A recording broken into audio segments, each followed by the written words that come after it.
আসসালামু আলাইকুম এভরিওয়ান, আশা করি সব ভালো আছেন। তো প্রতিদিনের মতো আজকে আমরা বাদলাগঞ্জ মাছ বাজার কুশিয়া নদীর ট্যাংরাগুলা মাছ উঠছে। তো এইগুলা এখন নিলামে বা ডাকে বিক্রি করা হইব।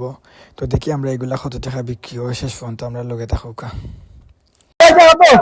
1000 1000 1000 1010 1010 1010 1010 1010 1020 1030 1030 1040 1050 1050 1100 1100 1110 1120 1130 1140 1150 1100 1200 1210 1220 1230 1310 1320 1330 1340 1340 1340 1340 1350 1360 1360 1360 1370 1380 1380 1390 1400 1400 1410 1410 1410 1410 1420 1420 1420 1430 1430 1440 1440 1450 1450 1450 1450 1450 1450 1450 1450 2 1450 1450 নাই 1450 3